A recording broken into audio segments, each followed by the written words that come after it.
Hi everyone, it's me. I am exactly 26 days post-op.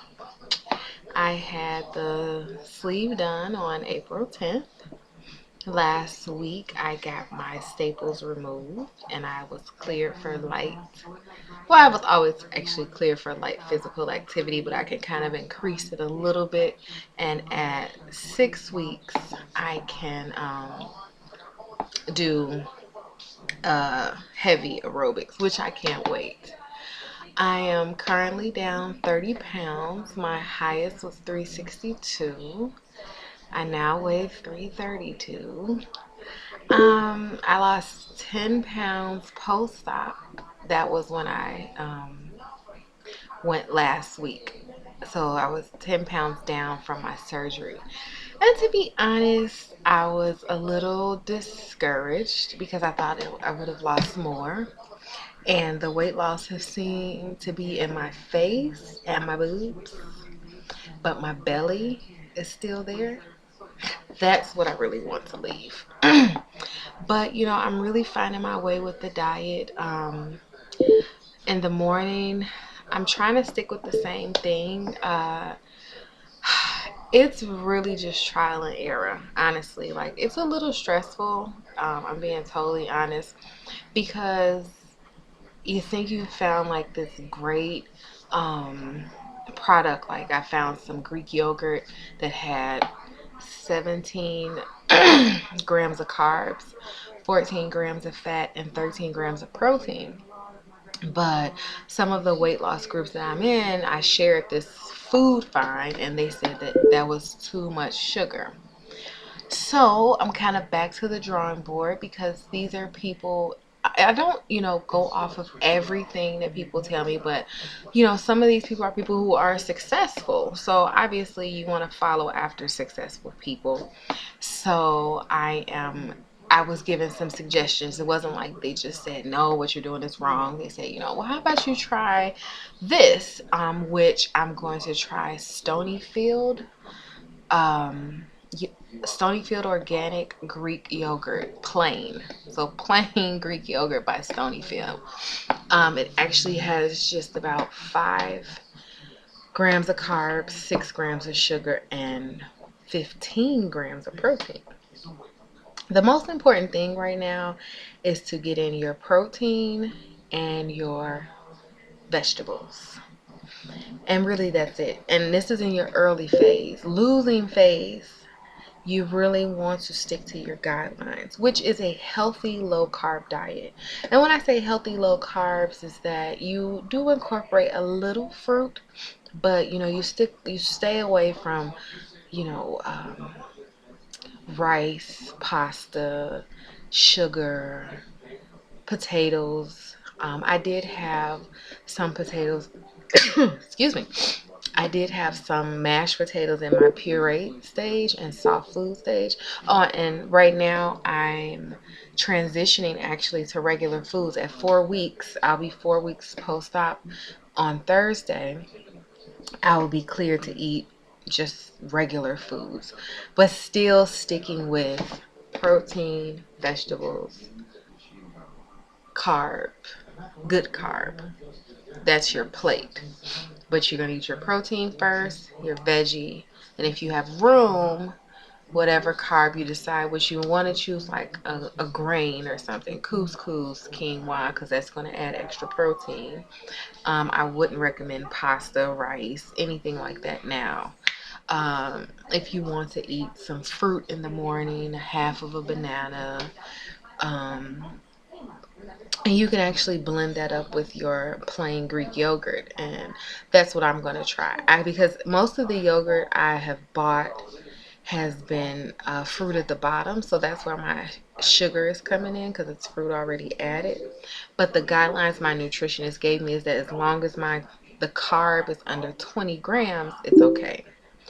But I really want to see the scale move, so I'm going to do something different, and I'll report back maybe in about 2 weeks. What you also have to understand is, and I'm having a hard time understanding, is that in the hospital, you're pumped full of a lot of fluids. So, um, it's hard to, well, sorry, I have so many thoughts in my head.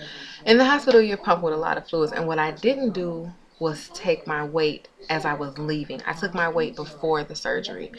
And I've seen some people report that they've gained as much as 13 pounds during the hospital stay because they have so many fluids. So technically, I don't know what I was when I left. I only got weighed when they were doing all of my pre-op, the preparation before the procedure that morning.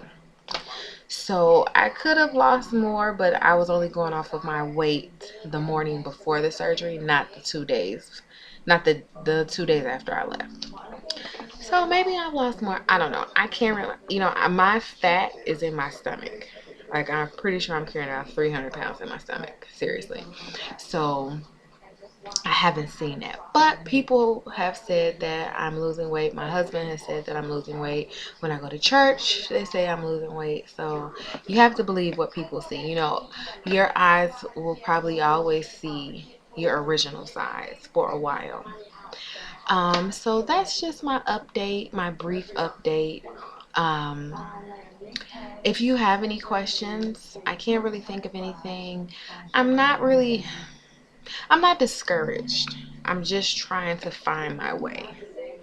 And in finding your way, it honestly can be a little stressed because you think you're going on the right path and then you mess up. And then you have to understand, I know for me, I was a stress eater, an emotional eater, an eater just because I could eat. So I had changed a lot of those habits, but you'd be surprised what habits resurface and what habits are very hard to break. So I'm kind of struggling with, like, oh, I'm up. Like right now it's 10:37. What can I eat? Nothing. Zzz, cut it off. So I just had about an hour ago, maybe, yeah, about an hour ago, I had some Greek yogurt because I wanted something sweet. But my goal is to cut off food at around 7. And give my body a time to rest and to process everything that I've ate today, and if I want something, to drink water. This is what I have. A lot of people are on the fence, straw, no straw. I'm okay for straws. The only time I couldn't have straws was when I was in the hospital, but this allows me to get in. This is 56 ounces. I try to drink 2 of them. I have yet to accomplish 2, but I have drank a whole one and just about maybe a fourth, which is good. You want to get in about 64 ounces of fluid a day or more. In the beginning, like literally 1, 2 weeks out, you're only going to get it in about 30 or 40, if that.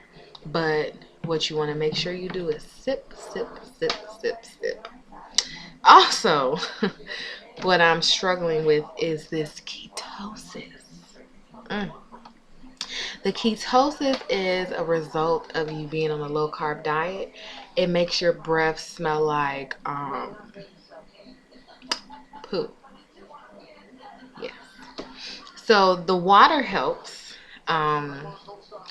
And maybe drinking some watered down apple juice helps, like half water, half apple juice, or even a little more water. It kind of gets a little sweet taste in your mouth. But please make sure you dilute your juice if you drink it. But I recommend, if you're going to have any liquid, water.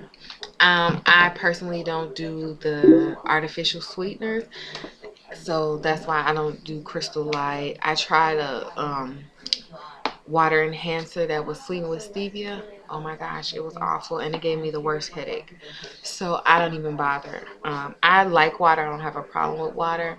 I think maybe next week I'll try to shake things up and add some lemon and cucumber. Get one of those. I'm going to buy another one of these, and one will be for my infused water. But this thing is really great.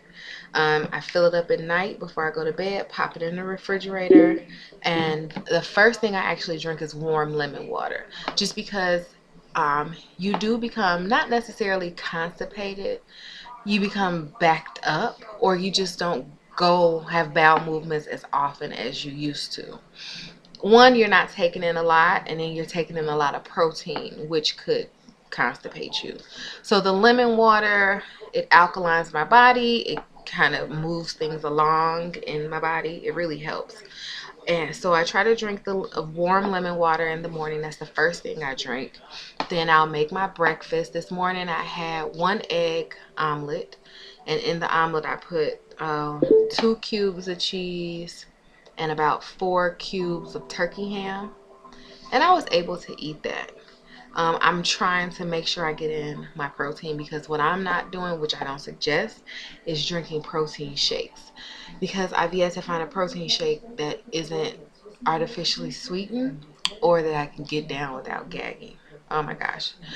But there are some, I'm not, if you're going to do artificial sweeteners like aspartame equal, that's your decision. So with that being said, you can find like Premier Protein, some whey proteins, but I'm trying to get all my protein in, because the idea is, when you eat your regular diet, you won't be dependent upon the protein shakes. You want to get it in via food.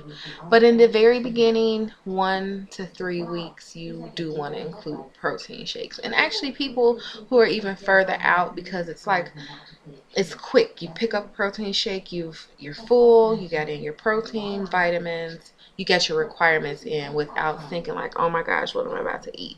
So it does help in that sense. So I do have some protein, and again, it's horrible. I can't get it down. So I am this weekend going to look into some more protein. I drank one at a health food store, but it was just really expensive to buy it individually. Really expensive. And they do have unflavored protein. So, you just got to play around and look on some websites, see if you can get some samples. To try different proteins. So that's it for today. If I think of anything else I want to talk about, I'll make another video. But I did get my staples out. I think I said that earlier. Yes, I did. So we don't have to go over that again. So until next time, bye.